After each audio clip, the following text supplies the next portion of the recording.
आप सुन रहे हैं मादर्शी माँ दुर्गा म्यूजिक की प्रस्तुति। चल अपना बजा। डीजे राजू महेश दुखा नेपाल। हमको कुछ बोले क्या? रोज लगबै छे केहन तू क्रीम जे पूरा दहिया लगई छो व्हाइट गे आ कौन लगबै छे तू ओठ लाली गोरी, कौन लगबै छे तू ओठ लाली गोरी, ठोर मारै छो तोहर लाइट गे, कौन लगबै छे तू ओठ लाली गोरी, ठोर मारै छो तोहर लाइट गे, कौन लगबै छे तू ओठ लाली गोरी।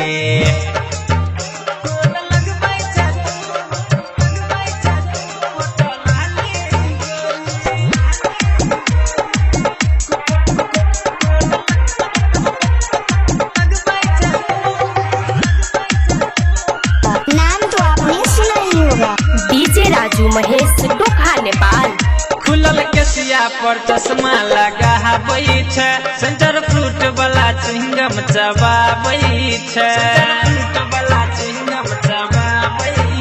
खुलल केसिया पर चश्मा लगाबै छे, सेंटर फ्रूट वाला चिंगम चबाबै छे, एना पेन कने घूमै तू रास्ता में, दिन से लागे छो तोहर टाइट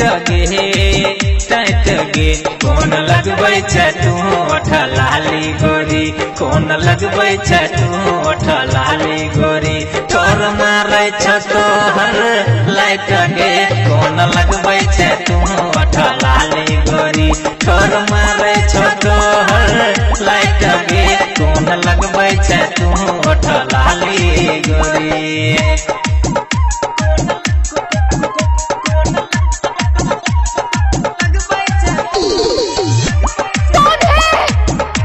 राजू महेश दुखा नेपाल। हमको कुछ बोले क्या? हमको कुछ बोले क्या? नीक लागे छो मीठ मुस्कान तोहर, सबके केने छो फिगर हैरान तोहर, नीक लागे छो मीठ मुस्कान तोहर, सबके केने छो फिगर हैरान तोहर, सोनी सागर ज्ञानू के देख को खूबे मारे छे तू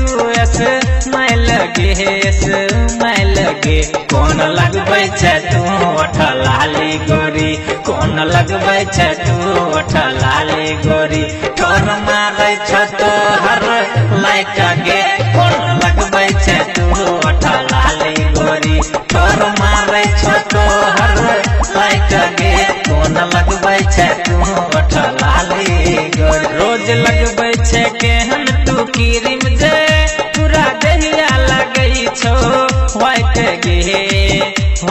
गे, आ कौन लगबै छे तू ओठ लाली गोरी, कौन लगबै छे तू ओठ लाली गोरी, ठोर मारै छे तोहर लाइट गे, कौन लगबै छे तू ओठ लाली गोरी, ठोर मारै छे तोहर लाइट गे, कौन लगबै छे तू ओठ लाली गोरी। डीजे राजू महेश दुखा नेपाल।